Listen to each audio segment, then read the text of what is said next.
राधे राधे आप सभी को। आज की इस वीडियो में हम सेक्शन 156 को डिस्कस करेंगे। कौन सा सेक्शन? सेक्शन 156। ठीक है, तो चलिए स्टार्ट करते हैं। Section 156, police officers power to investigate cognizable case. तो सेक्शन के टाइटल ने क्या कहा? कॉग्निजेबल केसेस में पुलिस ऑफिसर की इन्वेस्टिगेशन करने की पावर।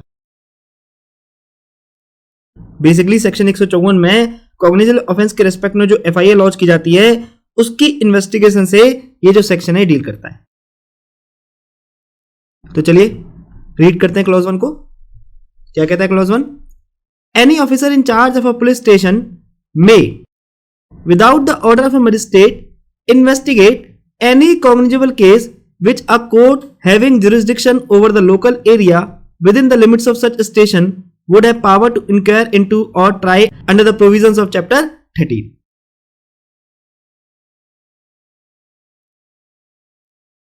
तो क्या कहा जी? ब्रेक की लैंग्वेज को हम तोड़ तोड़ के समझते हैं। Any officer in charge of a police station, that means किसकी बात हो रही है यहां पर? एसएचओ की। ठीक है, तो क्या कहा? एसएचओ में without the order of a magistrate investigate any cognizable case. SHO बिना मजिस्ट्रेट के ऑर्डर के किसी भी कॉग्निजेबल केस को इन्वेस्टिगेट कर सकता है। ठीक है, यहां तक क्लियर? अब आगे क्या कहा? शुरू से रीड करते हैं एक बार। Any officer in charge of police station में without the order of a magistrate investigate any cognizable case which a court having jurisdiction over the local area within the limits of such station would have power to inquire into or try under the provisions of chapter 13. तो SHO may without the order of magistrate investigate any cognizable case which, कौन सा cognizable case? जो कि जिस magistrate के पास chapter 13 में inquiry और trial करने की पावर है, उस मजिस्ट्रेट की लोकल लिमिट्स में जो पुलिस स्टेशन पड़ता है, तो उस पुलिस स्टेशन का जो ऑफिसर इंचार्ज है वो बिना उस मजिस्ट्रेट के ऑर्डर के किसी भी कॉग्निजेबल ऑफेंस को इन्वेस्टिगेट कर सकता है। ठीक है, सच स्टेशन मींस पुलिस स्टेशन। ठीक है,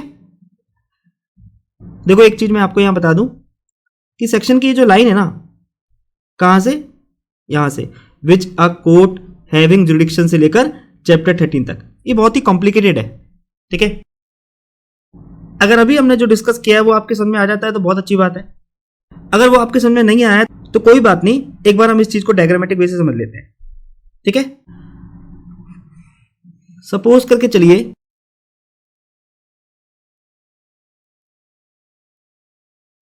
ये पुलिस स्टेशन 1 है, ये पुलिस स्टेशन 2 है, ये पुलिस स्टेशन 3 है और ये पुलिस स्टेशन 4 है। ऑलराइट, 4 पुलिस स्टेशन है। अब ये जो पुलिस स्टेशन 1 और पुलिस स्टेशन 2 है, this falls under the jurisdiction of let's say JMIC A। ठीक है, पुलिस स्टेशन 1 और पुलिस स्टेशन 2 JMIC A के जुरिडिक्शन के अंदर फॉल करते हैं। ठीक है, likewise police station 3 and police station 4 falls under the जुडिक्शन of JMIC B। ठीक है, 2 जुडिशियल मजिस्ट्रेट है, JMIC A and JMIC B, और जुडिशियल मजिस्ट्रेट A के अंदर पुलिस स्टेशन 1 और पुलिस स्टेशन 2 फॉल करते हैं, whereas judicial magistrate B के अंदर पुलिस स्टेशन 3 और पुलिस स्टेशन 4 फॉल करते हैं। यहां तक क्लियर? तो देखो, अगर ऑफेंस पुलिस स्टेशन 3 और पुलिस स्टेशन 4 में कमिट होता है, दैट इज अगर ऑफेंस JMIC B, अगर ऑफेंस JMIC B के जुडिक्शन में कमिट होता है, तो JMIC B के जुडिक्शन में जो पुलिस स्टेशन पड़ते हैं कौन कौन से? PS3 and PS4। तो इन पुलिस स्टेशन के जो ऑफिसर इंचार्ज हैं वो बिना JMIC B की परमिशन के मैटर को इन्वेस्टिगेट कर सकते हैं। तो कहने का मतलब यह है, अगर इस पुलिस स्टेशन के एरिया में कोई कॉग्निजेबल ऑफेंस कमिट हो जाता है तो इस पुलिस स्टेशन का जो ऑफिसर है इसे JMIC B से इन्वेस्टिगेशन करने के लिए परमिशन ऑब्टेन करने की जरूरत नहीं है। ऑलराइट, इनफैक्ट ये जो दोनों पुलिस स्टेशन है ये किसके जुडिक्शन में आ रहे हैं? जेएमआईसी बी के। तो इन दोनों पुलिस स्टेशन में अगर कोई भी कॉग्निजेबल ऑफेंस कमिट होता है, सपोज करके चलिए PS3 के जुडिक्शन में कोई ऑफेंस कमिट होता है, तो ना केवल PS3 का ऑफिसर इंचार्ज बल्कि पुलिस स्टेशन 4 का जो ऑफिसर इंचार्ज है वो भी इस मैटर को इन्वेस्टिगेट कर सकता है। क्यों? क्योंकि जो दोनों एरिया हैं ये किसके जुडिक्शन में आ रहे हैं? ये एक ही मजिस्ट्रेट के जुडिक्शन में आ रहे हैं, and that is JMIC B. Okay? And this is why section begins with the opening word any officer in charge of police station.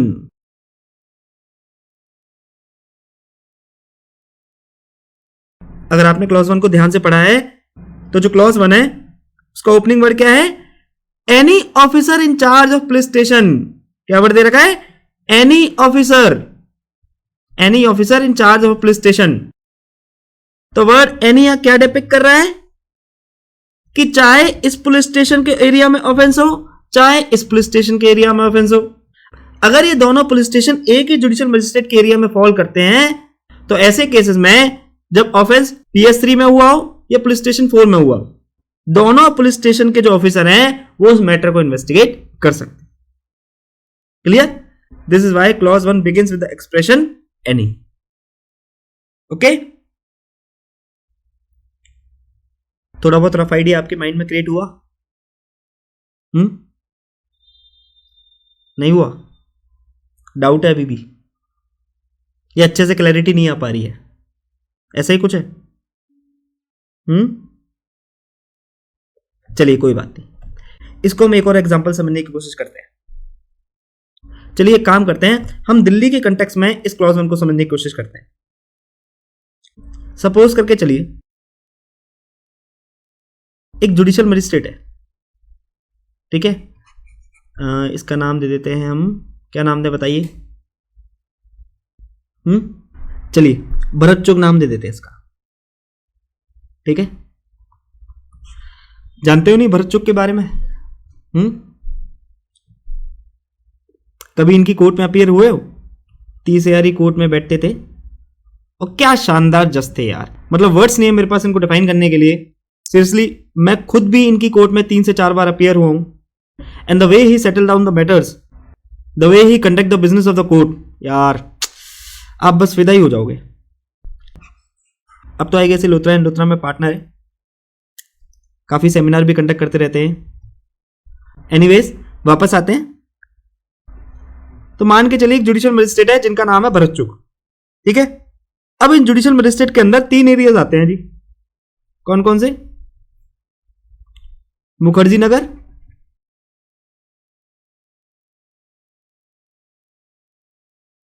Kamala Nagar and Adarsh Nagar. Alright, अब अगर आपने मुखर्जी नगर में रहकर जुडिशरी की प्रिपरेशन की है तो आई गेस आप इन तीनों एरियाज को बहुत अच्छे से कनेक्ट कर पा रहे होंगे। Mukherjee Nagar is the hub of Indian judiciary, जैसे IAS का जो हब है वो कौन सा है? राजेंद्र नगर, है ना? Rajendra Nagar and Mukherjee Nagar, these both places are the hub of UPSC, and Mukherjee Nagar, especially Mukherjee Nagar is the hub of Indian judiciary, ठीक है। तो जुडिशियल मजिस्ट्रेट के अंदर मुखर्जी नगर, कमला नगर और आदर्श नगर ये तीनों एरिया आते हैं। Magistrate has power on all these 3 areas, he can decide the matters of these 3 areas, वो इन तीनों एरियाज के मैटर को डिसाइड कर सकता है। अब इन तीनों एरियाज के अलग अलग पुलिस स्टेशन है, ठीक है। मुखर्जी नगर का अलग पुलिस स्टेशन है, कमला नगर का अलग पुलिस स्टेशन है, आदर्श नगर का अलग पुलिस स्टेशन है ना। आप भी जानते हो, देखो एरिया वाइज तो पुलिस स्टेशन अलग ही रहता है, जैसे मुखर्जी नगर का एक अलग पुलिस स्टेशन है, कमला नगर का एक अलग पुलिस स्टेशन है, आदर्श नगर का एक अलग पुलिस स्टेशन होगा, बट जनरली 5-5, 6-6 एरियाज को एक जुडिशियल मजिस्ट्रेट गवर्न करता है। एक जुडिशियल मजिस्ट्रेट ही 5-5, 6-6 एरियाज के मैटर को डिसाइड करता है। उसी के पास उन 5-6 एरियाज की टेरिटोरियल जुडिक्शन होती है। ऑलराइट, अब जैसे आप जहां भी रिसाइड करते हैं, वेयर एवर यू रिसाइड, तो वहां पर एक पुलिस स्टेशन होगी, ठीक है। आपके आसपास जो दूसरा एरिया लगता है वहां का एक अलग पुलिस स्टेशन होगा, है ना। इसी तरह आपके आसपास जो तीसरा एरिया लगता है वहां का एक अलग पुलिस स्टेशन होगा, लेकिन जनरली इन तीनों चारों एरियाज का एक ही जुडिशियल मजिस्ट्रेट होगा। ये तीनों चारों एरियाज के पुलिस स्टेशन एक ही जुडिशियल मजिस्ट्रेट के अंदर फॉल कर रहे होंगे, है ना। अब जहां भी रिसाइड करते हो वहां पर देखना कि वहां उस एरिया में कितने पुलिस स्टेशन है, और ये भी देखने की कोशिश करना कि आपके नियरेस्ट जुडिशियल मजिस्ट्रेट कौन सा है और उस जुडिशियल मजिस्ट्रेट के अंदर कौन कौन से पुलिस स्टेशन फॉल कर रहे हैं। ओके, अब चलिए वापस आते हैं। तो लेट्स से नाम दे देते हैं इनको एक बार। मुखर्जी नगर का पुलिस स्टेशन 1 है, कमला नगर का पुलिस स्टेशन 2 है एंड आदर्श नगर का पुलिस स्टेशन 3 है। Alright, P1, P2 and P3। तो देखो जनरली क्या होगा, पुलिस स्टेशन 1 के पास केवल और केवल मुखर्जी नगर की पावर होगी, है ना। जो पुलिस स्टेशन 1 है वो केवल मुखर्जी नगर के एरिया के मैटर को डिसाइड कर सकता है। लाइकवाइज जो पुलिस स्टेशन 2 है वो केवल कमला नगर के मैटर्स को डिसाइड कर सकता है, एंड सिमिलरली जो पुलिस स्टेशन 3 है वो केवल आदर्श नगर के मैटर को डिसाइड कर सकता है। डिसाइड कर सकता है का मतलब मेरा यहां पर यह है कि वो उस मैटर को इन्वेस्टिगेट कर सकता है। ऑलराइट, तो बेसिकली हर पुलिस स्टेशन अपने एरिया में कमिट किए गए ऑफेंसेस को इन्वेस्टिगेट कर सकता है। ठीक है, अगर कोई ऑफेंस मुखर्जी नगर में कमिट हुआ है तो police station 1 has the power to conduct investigation. Likewise Kamala Nagar and Adarsh Nagar, अगर कोई ऑफेंस कमला नगर में हुआ है तो police station 2 has the power to conduct investigation, और अगर कोई ऑफेंस आदर्श नगर में हुआ है तो police station 3 has power to conduct the investigation. यहां तक क्लियर? कोई डाउट? Very good. अभी तक हमने क्या समझा, एक जुडिशियल मजिस्ट्रेट है और इस जुडिशियल मजिस्ट्रेट के अंदर 3 एरियाज फॉल करते हैं। कौन कौन से? मुखर्जी नगर, कमला नगर एंड आदर्श नगर। और इन तीनों एरियाज का अलग अलग पुलिस स्टेशन है। मुखर्जी नगर का पुलिस स्टेशन 1 है, कमला नगर का पुलिस स्टेशन 2 है और आदर्श नगर का पुलिस स्टेशन 3 है। ठीक है, और जनरली हर पुलिस स्टेशन अपने एरिया में जो ऑफेंसेस कमिट हुए हैं उनको इन्वेस्टिगेट करता है। लाइक मुखर्जी नगर में अगर कोई ऑफेंस कमिट हुआ है तो मुखर्जी नगर का जो ऑफिसर इंचार्ज है वो उस मैटर को इन्वेस्टिगेट करेगा, है ना। अब देखो, जो जुडिशियल मजिस्ट्रेट है उसके पास इन तीनों एरियाज पर पावर है ना। So when judicial magistrate exercises such power like power on 3 police station or power on 4 police station etc, then in such cases police station 1 can investigate into any cognizable offense committed into police station 2 and police station 3 without the order of judicial magistrate। समझ में आया? कहने का मतलब यह है, जब एक जुडिशियल मजिस्ट्रेट एक से ज्यादा पुलिस स्टेशन पर अपनी पावर एक्सरसाइज करता है, एक से ज्यादा पुलिस स्टेशन उसके एरिया में फॉल करते हैं, तो जितने भी पुलिस स्टेशन उसके एरिया में फॉल करते हैं वो एक दूसरे के पुलिस स्टेशन के एरिया में बिना उस जुडिशियल मजिस्ट्रेट के परमिशन के मैटर को इन्वेस्टिगेट कर सकते हैं। ठीक है,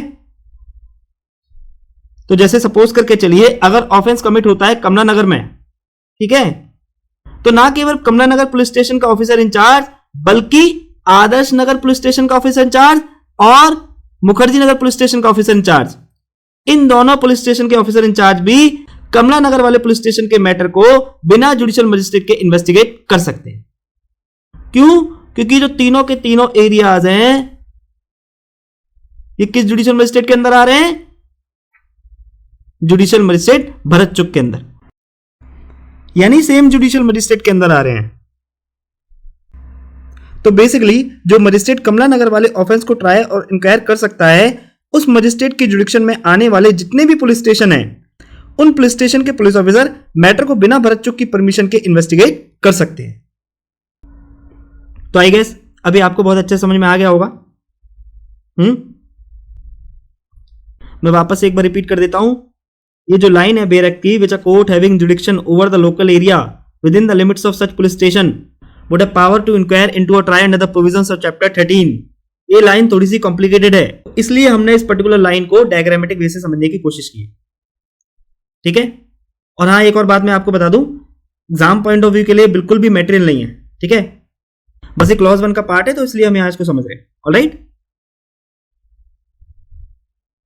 तो चलिए एक बार आगे चलते हैं। So we can conclude that the latter part of subsection 1 enables the police to investigate cognizable offenses committed beyond their local jurisdiction। ठीक है, तो हम ये कंक्लूड कर सकते हैं कि जो सबसेक्शन 1 का लेटर पार्ट है वो क्या कर रहा है, वो पुलिस ऑफिसर को इनेबल कर रहा है कि वो कॉग्निजेबल ऑफेंसेस को इन्वेस्टिगेट कर सकते हैं। कौन से कॉग्निजेबल ऑफेंसेस को?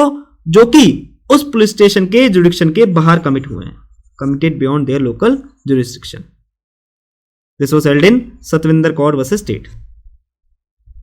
ठीक है, यहां पर ऐसे ही तो हुआ था, कमला नगर पुलिस स्टेशन में ऑफेंस कमिट हुआ था, तो आदर्श नगर वाले पुलिस स्टेशन के ऑफिसर इंचार्ज या फिर मुखर्जी नगर वाले पुलिस स्टेशन के ऑफिसर इंचार्ज के पास कमला नगर वाले मैटर को इन्वेस्टिगेट करने की जुडिक्शन है?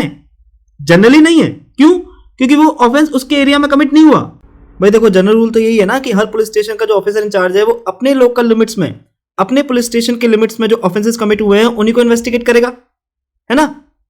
लेकिन चूंकि ये तीनों के तीनों एरियाज एक ही जुडिशियल मजिस्ट्रेट के अंदर आ रहे हैं, एक ही जुडिशियल मजिस्ट्रेट के अंदर फॉल कर रहे हैं, therefore in such cases officer in charge of Mukherjee Nagar और officer in charge of Adarsh Nagar can very well investigate the offence committed in Kamala Nagar. Clear? Or we can say that under section 156 clause 1 the SHO may investigate any cognizable offense, but the only restriction is that the cognizant offense must be such which has been committed within the limits of jurisdiction of the court. ठीक है, तो देखो कितना अच्छा point इन्होंने यहां बताया है कि हमें कह सकते हैं कि जो SHO है वो किसी भी कॉग्निजेबल ऑफेंस को इन्वेस्टिगेट कर सकता है, लेकिन जो एकमात्र रेस्ट्रिक्शन इसके ऊपर एप्लीकेबल है वो कौन सी है कि वो जो कॉग्निजेबल ऑफेंस होना चाहिए वो ऐसा होना चाहिए which has been committed within the limits of jurisdiction of the court, जो उसकी कोर्ट की लोकल लिमिट्स की जुडिक्शन में कमिट हुआ है, यानी जो कोर्ट उससे अटैच्ड है, जिस कोर्ट के अंदर वो पुलिस स्टेशन फॉल कर रहा है, जो कोर्ट उसके ऊपर जुडिक्शन एक्सरसाइज कर रही है, उस कोर्ट की जुडिक्शन में ऑफेंस कमिट हुआ है। जैसे अबव एग्जांपल में कौन सी कोर्ट फॉल कर रही थी? भरतचुक की कोर्ट। Okay, clear? अच्छा, चैप्टर 13 किससे डील करता है? किससे डील करता है chapter 13? Jurisdiction of criminal court in inquiry and trial.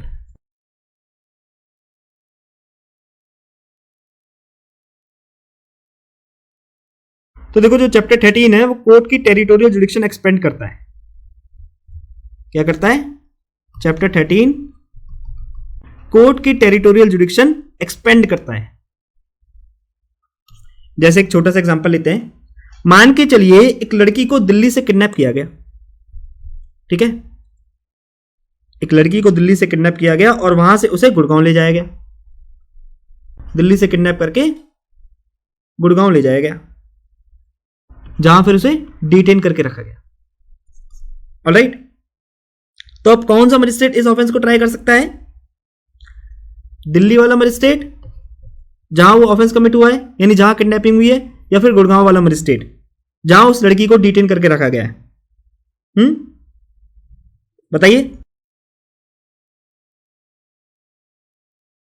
तो answer is both the magistrate, Delhi magistrate and Gurgaon magistrate both has the power to try the offence of kidnapping. जब हम आगे चैप्टर 13 को डिस्कस करेंगे तब इस टॉपिक को बहुत अच्छे समझेंगे, ठीक है। बस अभी के लिए जो पॉइंट हम समझने की कोशिश कर रहे हैं वो ये है कि इस ऑफेंस को कौन सा मजिस्ट्रेट ट्राई कर सकता है? दोनों मजिस्ट्रेट ट्राई कर सकते हैं, दिल्ली वाला भी और गुड़गांव वाला भी, है ना। So concern police officer of these areas are also competent to investigate the offence, ठीक है। तो इन एरियाज के जो कंसर्न पुलिस ऑफिसर हैं वो भी इस ऑफेंस को इन्वेस्टिगेट कर सकते हैं, ठीक है। बेसिकली दिल्ली और गुड़गांव दोनों के पुलिस ऑफिसर इंचार्ज किडनैपिंग के ऑफेंस को इन्वेस्टिगेट कर सकते हैं। Clear? So even if the offense is not committed within the territory of that police station or in the territorial jurisdiction of the magistrate, but if it falls within the purview of chapter 13, then the magistrate can try such offense and also police officer can investigate such offense. तो क्या बताया कि बेशक से जो offence है वो उस पुलिस स्टेशन के टेरिटोरियल लिमिट्स में कमिट नहीं हुआ या फिर मजिस्ट्रेट के टेरिटोरियल जुरिडिक्शन में कमिट नहीं हुआ, लेकिन अगर वो ऑफेंस ऐसा है जो कि चैप्टर 13 के परव्यू में फॉल कर रहा है तो ऐसे केस में जो मजिस्ट्रेट है वो उस ऑफेंस को ट्राई कर सकता है और जो कंसर्न पुलिस ऑफिसर है वो उस मैटर को इन्वेस्टिगेट कर सकता है। एक बार फिर से मैं आपको बता दूं, जब हम चैप्टर 13 पढ़ेंगे तब ये सारी चीजें आपको बहुत अच्छे से क्लियर हो जाएंगी, तो प्लीज आप बिल्कुल भी पैनिक मत करिएगा। ऑलराइट, चीजें थोड़ा सा टाइम लेती हैं, सो रिलैक्स, ठीक है। बस सुनते रहिए ध्यान से। In nutshell, officer has power to investigate all such offences as would be triable under Chapter 13 by a court having jurisdiction over the local area within the limits of such police station. These rules contained in section 177 से 189 would enable a police officer to investigate certain offences committed even beyond the local limits of his police station. जो rules chapter 13 में contained है, यानी section 177 से 189 में contained है, वो क्या करते हैं? वो पुलिस ऑफिसर को इनेबल करते हैं कि वो इन्वेस्टिगेट कर सकता है सर्टेन ऑफेंसेस को जो कि उस पुलिस स्टेशन के लोकल लिमिट्स के बाहर कमिट हुए। ठीक है? Any police officer in charge may investigate without an order of magistrate in a cognizable case. कोई भी पुलिस ऑफिसर इन चार्ज बिना मजिस्ट्रेट के ऑर्डर के कॉग्निजेबल केस को इन्वेस्टिगेट कर सकता है। बिना किस मजिस्ट्रेट के ऑर्डर के? किस मजिस्ट्रेट से ऑर्डर या किस मजिस्ट्रेट से परमिशन लेने की जरूरत नहीं है? जिस मजिस्ट्रेट के अंदर वो फॉल करता है। जैसे when the offense is committed in any of these three areas, तो मुखर्जी नगर, आदर्श नगर और कमला नगर के पुलिस स्टेशन के ऑफिसर इंचार्ज को ये जो जुडिशियल मजिस्ट्रेट है भरत चुग, कॉग्निजेबल केस में इन्वेस्टिगेट करने के लिए इस जुडिशियल मजिस्ट्रेट से परमिशन लेने की जरूरत नहीं है। Clear? Any cognizable case upon which the area magistrate is competent to try, which means the matter upon which the area magistrate is competent to try can be investigated under this clause. तो क्या कहा? कोई भी cognizable case जिसको area magistrate try करने के लिए competent है, that can be investigated under this clause. तो अब एग्जांपल में who was the area magistrate? Very good, Bharat Chugh. Okay? So we can conclude that jurisdiction of police officer and jurisdiction of is actually coextensive. तो हम conclude कर सकते हैं कि जो पुलिस ऑफिसर की जुडिक्शन है और जो कोर्ट की जुडिक्शन है एक्चुअली कोएक्सटेंसिव है। How it is coextensive? Coextensive कैसे है भैया? If the magistrate has got the territorial jurisdiction to try the offence, the police officer who is within the limits of such magistrate or who is adhere or attached to such magistrate can investigate the offence. अगर magistrate के पास उस offence को try करने की territorial जुडिक्शन है, तो जो police station उस मजिस्ट्रेट के लिमिट्स में आ रहा है, उस मजिस्ट्रेट के लिमिट में फॉल कर रहा है, ये जो पुलिस स्टेशन उस मजिस्ट्रेट से अटैच है, वो उस ऑफेंस को बिना मजिस्ट्रेट की परमिशन के इन्वेस्टिगेट कर सकता है। जैसे कि वही एग्जांपल, कमला नगर का पुलिस स्टेशन बिना भरत चुग के मैटर को इन्वेस्टिगेट कर सकता है। So unlike section 155, PO does not require magistrate permission in order to conduct investigation. So not like 155, जो पुलिस ऑफिसर है उसे इन्वेस्टिगेशन कंडक्ट करने के लिए मजिस्ट्रेट की परमिशन की जरूरत नहीं है। In case of cognizable offence, police officer can पर से start investigation without the order of magistrate. Cognizable offences में पुलिस ऑफिसर बिना मजिस्ट्रेट के ऑर्डर के पर से इन्वेस्टिगेशन स्टार्ट कर सकता है। क्लियर? तो देखो ये था हमारा क्लॉज 1। मुझे लगता है कि शायद क्लॉज 1 आपको एक बार में क्लियर नहीं हुआ होगा। ठीक है, मैं खुद इस बात को एडमिट कर रहा हूं क्योंकि थोड़ा सा कॉम्प्लिकेटेड क्लॉज है। देखो कॉम्प्लिकेटेड भी नहीं कहा जा सकता, बस थोड़ा सा टाइम टेकिंग है। ऑलराइट, एक दो बार जब आप खुद इस चीज को रिवाइज कर लोगे तब ये चीजें आपके माइंड में बहुत अच्छे से इनकलकेट हो जाएंगी। राइट, चलिए अब क्लॉज 2 की ओर आगे बढ़ते हैं। Clause 2, no proceeding of a police officer in any such case shall at any stage be called in question on the ground that the case was one which such officer was not empowered under this section to investigate. तो क्या कहा जी? No proceeding of police officer, no proceeding of police officer। तो police officer की कौन सी proceeding की बात हो रही है यहां पर? इन्वेस्टिगेशन प्रोसीडिंग की। ठीक है, तो रीड करते हैं दोबारा। No proceeding of police officer in any such case shall at any stage be called in question. In any such case means कौन से केस की बात हो रही है यहां पर? कॉग्निजेबल केस की। तो सेक्शन ने क्या कंटेम्पलेट किया जी कि कॉग्निजेबल केस में पुलिस ऑफिसर की किसी भी इन्वेस्टिगेटिंग प्रोसीडिंग को किसी भी स्टेज पर क्वेश्चन में नहीं उठाया जाएगा, उस पर सवाल खड़े नहीं किए जाएंगे। किस ग्राउंड पे? On the ground that the case was one which such officer was not empowered under this section two investigate.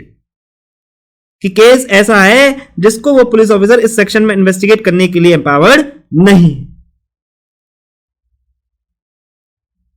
दोबारा से रिपीट कर रहा हूं, कॉग्निजेबल केस में पुलिस ऑफिसर की किसी भी इन्वेस्टिगेटिंग प्रोसीडिंग्स को किसी भी स्टेज पर क्वेश्चन में नहीं उठाया जाएगा, उस पर सवाल खड़े नहीं किए जाएंगे।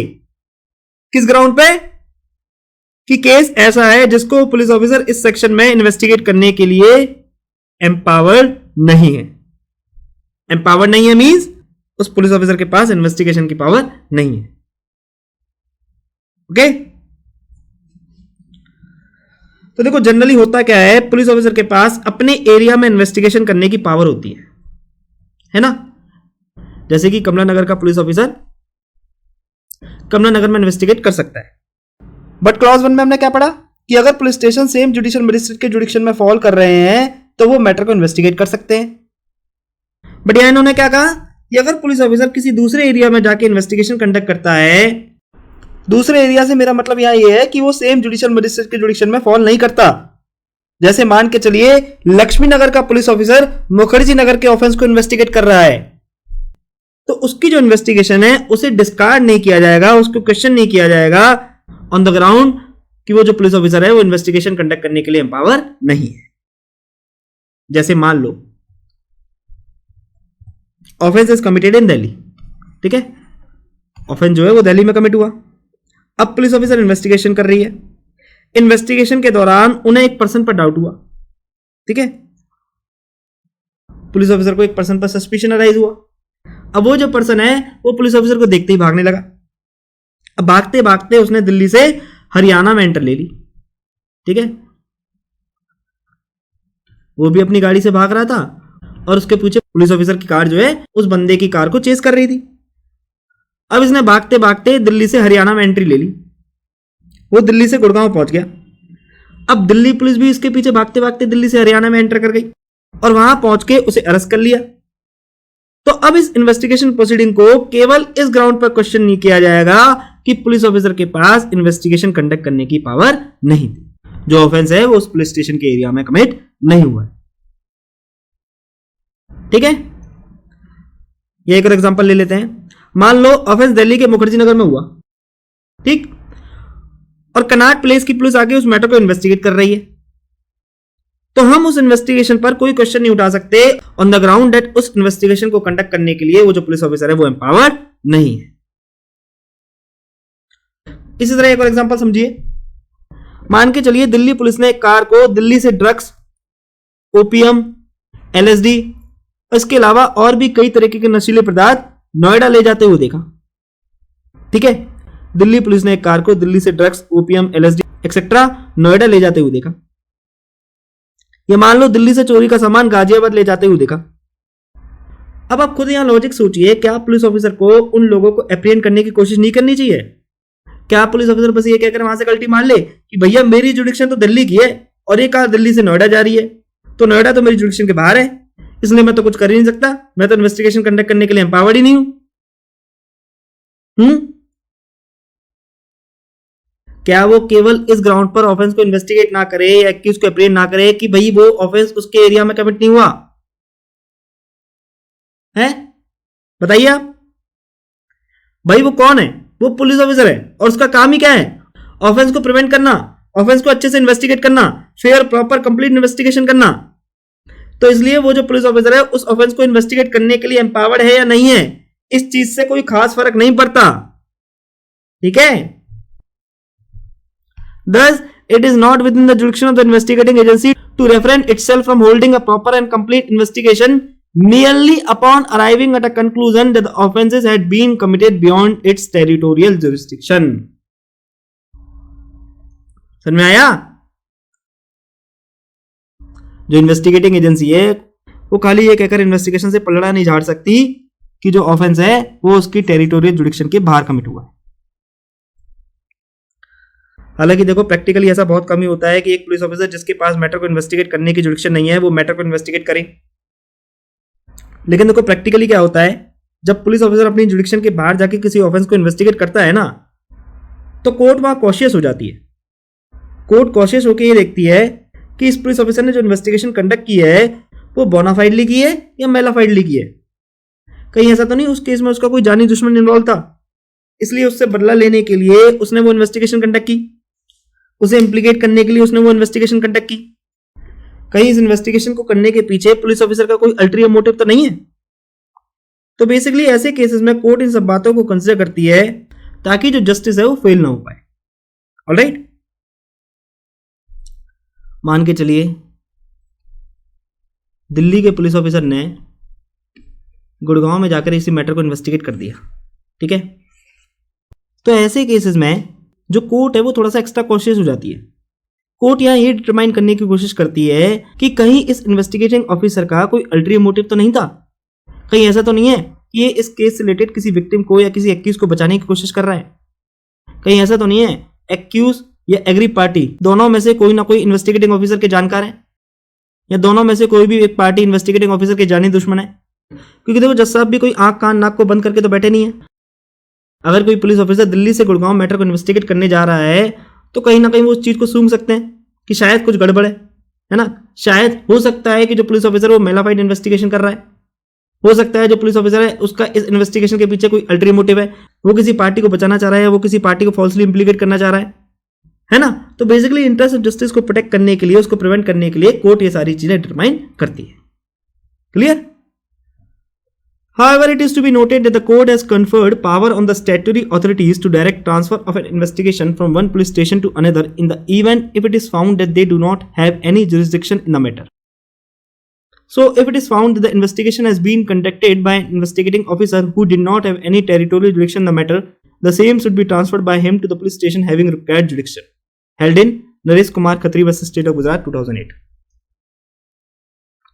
तो क्या कहा कि जो सीआरपीसी है वो स्टैट्यूटरी अथॉरिटीज पे वाइड पावर कन्फर करती है कि वो एक पुलिस स्टेशन से दूसरे पुलिस स्टेशन को इन्वेस्टिगेशन ट्रांसफर कर सकते हैं। कब? जब उन्हें पता लगता है कि उस मैटर को इन्वेस्टिगेट करने की उनके पास जुडिक्शन नहीं।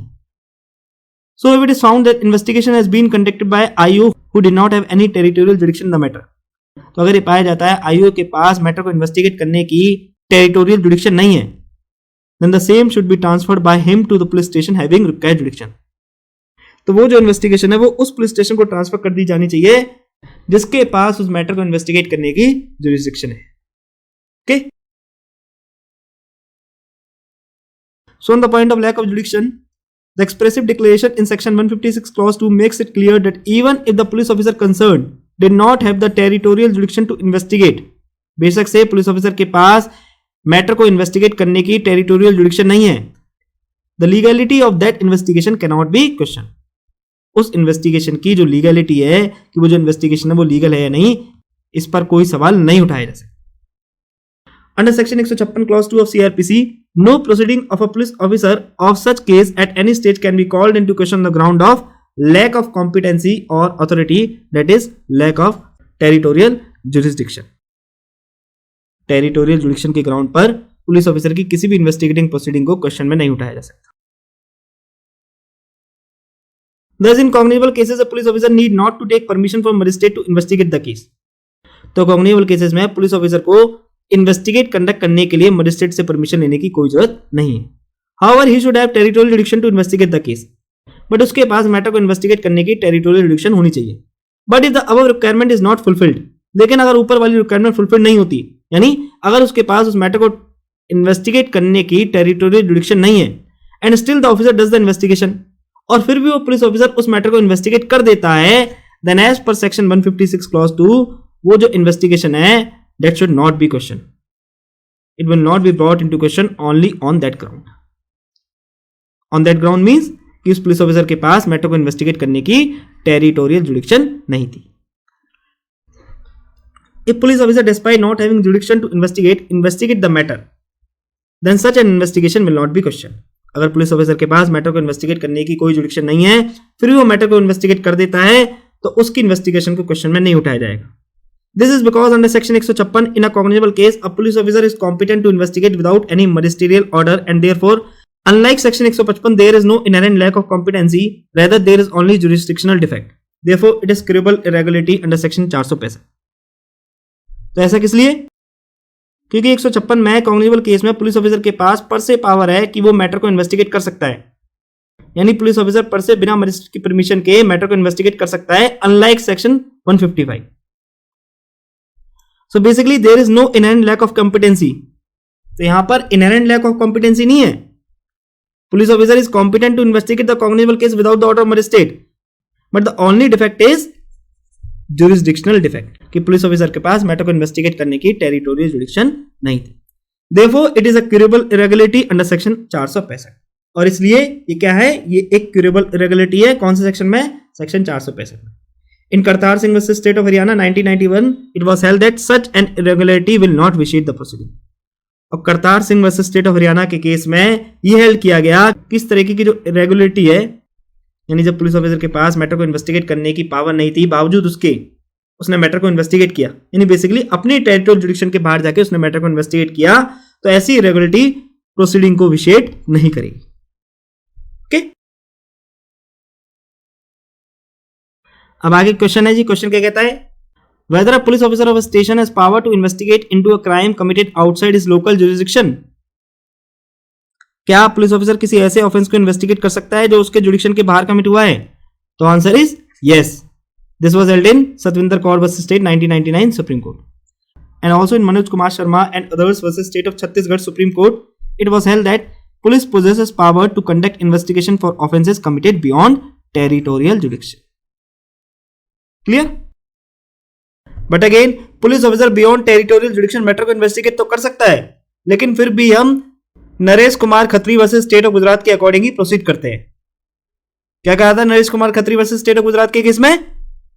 So if it is found that investigation has been conducted by IO who did not have any territorial jurisdiction in the matter, तो अगर ये पाया जाता है आईओ के पास मैटर को इन्वेस्टिगेट करने की टेरिटोरियल जुडिक्शन नहीं है, तो वो जो इन्वेस्टिगेशन है वो उस पुलिस स्टेशन को ट्रांसफर कर दी जानी चाहिए जिसके पास उस मैटर को इन्वेस्टिगेट करने की जुरिसडिक्शन है। ओके, तो आई गेस क्लॉज 2 आपके समझ में आ गया होगा।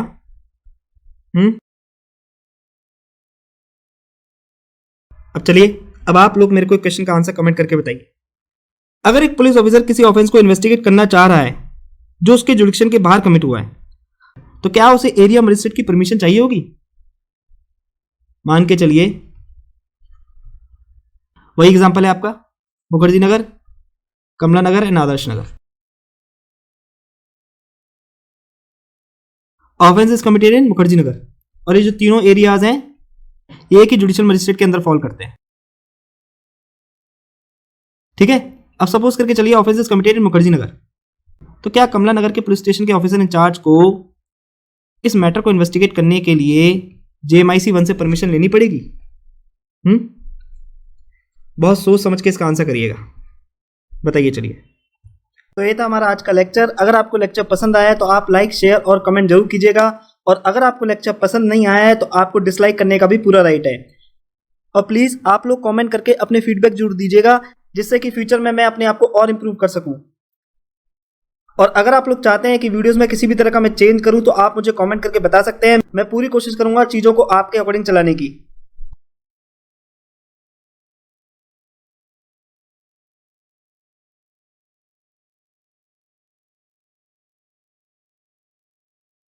अगर आपको इस लेक्चर से कुछ सीखने को मिला है और आप मुझे कंट्रीब्यूट करना चाहते हैं तो आप मुझे कंट्रीब्यूट भी कर सकते हैं। ये है मेरा QR कोड, आप किसी भी ऑनलाइन पेमेंट एप्लीकेशन के थ्रू मुझे पेमेंट कर सकते हैं। और याद रखना, ये कंट्रीब्यूशन जो भी आप करोगे ये केवल सोसाइटी के लिए यूज किया जाएगा, जैसे कि गरीब बच्चों की पढ़ाई के लिए, उनकी शादी के लिए, गौ माता की सेवा के लिए, etcetera. Because I believe this contribution is by the people, of the people and for the people only.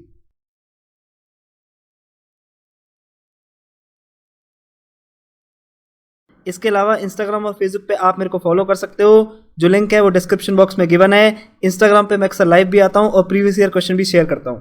तब तक के लिए स्वस्थ रहिए, व्यस्त रहिए और मस्त रहिए। Take care of your health physically, mentally and emotionally. जय हिंद, जय भारत।